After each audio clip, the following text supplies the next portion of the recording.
Hi అండి, welcome back to QT all in one channel. Thumbnail చూసారు కదా, మా ఇంటికి ఈరోజు హరిదాస్ గారు వచ్చారండి. హరిదాస్ గారు ఎందుకు వస్తారు? సంక్రాంతి పండుగ అయిపోయింది కదా, మరలా ఎందుకు వచ్చారు అనే డౌట్ వచ్చిందండి నాకు. దాని గురించి ఆయన కూడా అడిగి తెలుసుకున్నాను నేను, ఇప్పుడు ఎందుకు వచ్చారు అని చెప్పేసి. ఆయన ఏం చెప్పారు అనేది కూడా నేను మీకు తెలియజేస్తాను.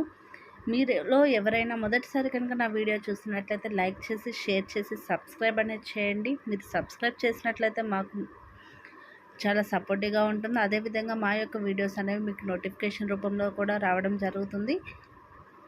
ఇప్పుడు హరిదాసు అనే ఆయన ఎందుకు వస్తారు ఏంటి అనే డీటెయిల్స్ ఒకసారి తెలుసుకుందామండి.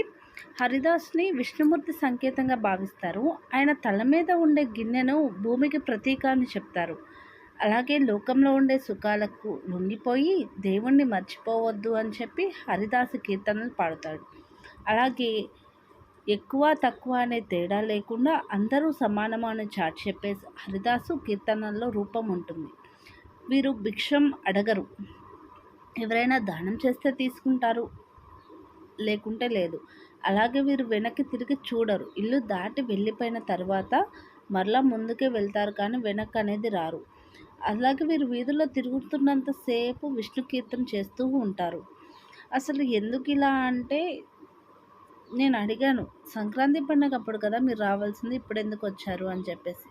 సంక్రాంతి ఒకటే కాదమ్మా, మహాశివరాత్రి సమయంలో కూడా ఈ విధంగా వీధుల్లో తిరగడం అనేది ఆనవాయితీ ఉంది. అందుకే మేము ఇప్పుడు వచ్చాము అని చెప్తున్నారు.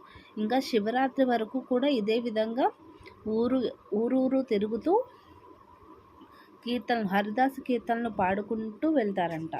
సో ఆ విధంగా పాడిన తర్వాత ఈ విధంగా కలెక్ట్ అయిన బియ్యాన్ని, డబ్బును తీసుకొని భద్రాచలంలో సమావేశమై అక్కడ అన్నదానం అనేది ఈ బియ్యంతో చేస్తారని ఆయన చెప్తున్నారు.